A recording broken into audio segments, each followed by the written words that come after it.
Elasticity का ये question है। इस क्वेश्चन में बोल रहा है कि एक पतला वायर एक मोटा वायर है, पतले वायर का रेडियस r और मोटे वायर का रेडियस 2r।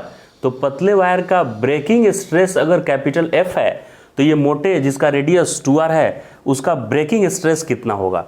आपको मैं बता दूं कि ब्रेकिंग स्ट्रेस या स्ट्रेस ओनली हम पहले बोलें, स्ट्रेस और फोर्स में डिफरेंस है।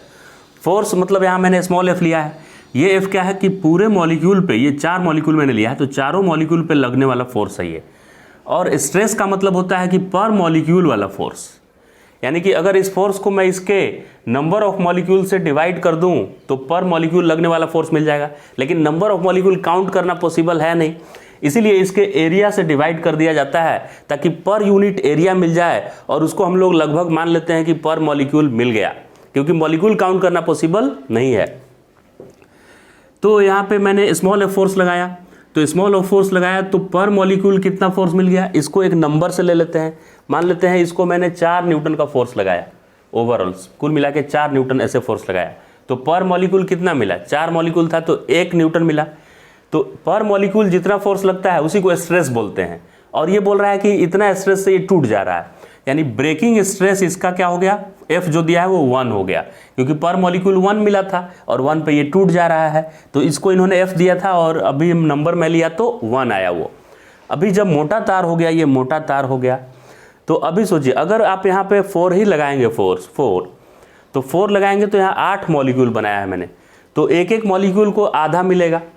आपके पास 4 रुपया है और 8 लोगों में बांटना है, 4 रुपया को 8 लोगों में बांटना है, तो एक एक को कितना मिलेगा, आधा रुपया मिलेगा। तो आधे रुपया में ये भाई साहब अलग होंगे ही नहीं। ये ब्लैक वाला ब्लू वाले से अलग कब होगा, जब 1 रुपया मिलेगा। यहाँ देखिए आया था, यहाँ 4 न्यूटन लगाने से ये टूट गया था, यानी एक मॉलिक्यूल को 1 रुपया मिला था, तो 1 रुपया मिलने से ये दोनों एक दूसरे से अलग हो जा रहा है। यहाँ तो 4 न्यूटन में जब दे रहा हूँ तो एक को आधा रुपया ही मिल रहा है, तो आधा में थोड़े ये अलग होगा। तो इसको यहाँ पे हमको ज़्यादा फोर्स अप्लाई करना पड़ेगा, राइट। लेकिन ये मुझसे फोर्स नहीं पूछ रहा है कि यहाँ कितना आपको अप्लाई करना है, ये मुझसे पूछ रहा है कि ब्रेकिंग स्ट्रेस इसका कितना होगा, मोटे वाले तार का। तो ब्रेकिंग स्ट्रेस तो 2 मॉलिक्यूल के बीच का फोर्स है कि ये दोनों को अलग करने के लिए कितना चाहिए। तो यहाँ 1 रुपया चाहिए तो यहाँ भी 1 रुपया ही चाहिए, 2 मॉलिक्यूल के बीच का फोर्स उतना ही लगेगा। तो यहाँ भी एफ डैश की वैल्यू मैं एफ ही लिखूँगा, क्योंकि 1 रुपया में ये दोनों अलग होते हैं। तो यहाँ भी 1 रुपया में 1 ही रुपया देंगे तो दोनों अलग होंगे।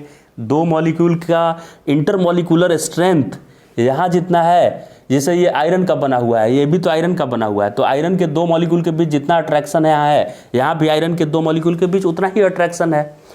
लेकिन अगर ये पूछता कि ब्रेकिंग स्ट्रेस नहीं, अप्लाइड फोर्स बताइए कितना लगेगा तोड़ने के लिए, तो हाँ यहाँ पे अप्लाइड फोर्स अगर 4 लगा था तो यहाँ का अप्लाइड फोर्स अलग कुछ लगेगा, राइट। क्योंकि अगर 4 ही मैं यहाँ लगाऊंगा तो पर मॉलिक्यूल, ज़्यादा मॉलिक्यूल हैं तो पर मॉलिक्यूल कम मिलेगा, और कम से ये दोनों इंटरमॉलिक्यूलर फोर्स को डोमिनेट कर ही नहीं पाएगा मेरा अप्लाइड फोर्स, तो नहीं टूट पाएगा।